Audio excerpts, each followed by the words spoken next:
US President Donald Trump announced plans to speak with Russian President Vladimir Putin on Tuesday to advance discussions on ending the war in Ukraine. His statement came just hours after the Kremlin reiterated its demand for ironclad guarantees that NATO would exclude Ukraine from membership and that Kyiv would remain neutral. "We want to see if we can bring that war to an end. Maybe we can, maybe we can't, but I think we have a very good chance. I'll be speaking to President Putin on Tuesday. A lot of work's been done over the weekend," Trump told reporters. The US has proposed a 30-day ceasefire between Russia and Ukraine, a plan that Ukrainian President Volodymyr Zelensky has accepted. Moscow has also agreed to the proposal in principle, though Putin insists that specific conditions must be addressed before any formal agreement can be signed.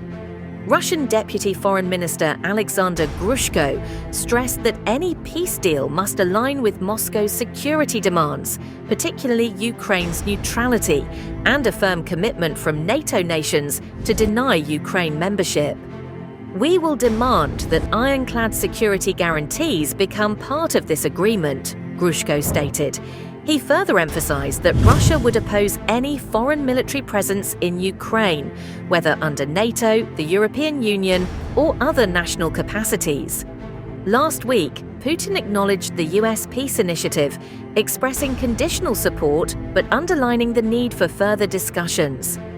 "The idea itself is correct, and we certainly support it, but there are issues that we need to discuss. And I think we need to talk to our American colleagues as well," he said. Following a US-Russia meeting in Jeddah, Saudi Arabia, Trump expressed optimism about ending the conflict.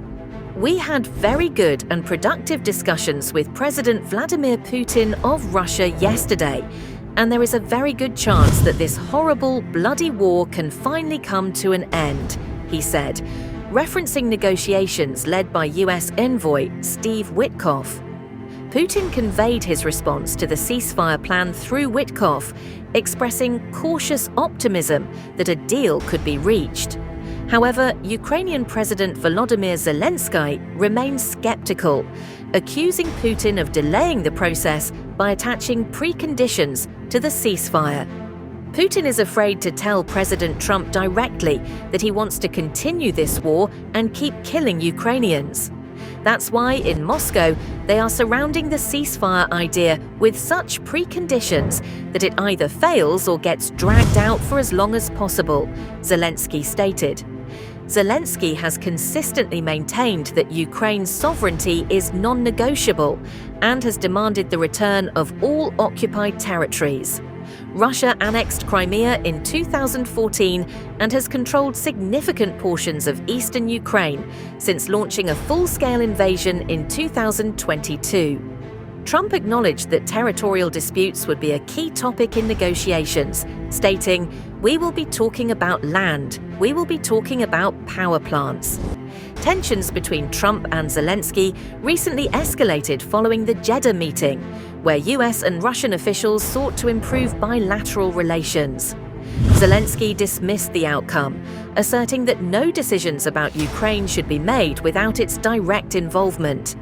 In the aftermath, disagreements between Trump and Zelensky intensified, culminating in a heated exchange at the White House that led to the Ukrainian leader being asked to leave. However, Zelensky later softened his stance toward Washington while continuing to criticize Putin. After further US-Ukraine talks in Jeddah last week, Zelensky agreed to the proposed ceasefire, signaling a potential breakthrough in the ongoing conflict.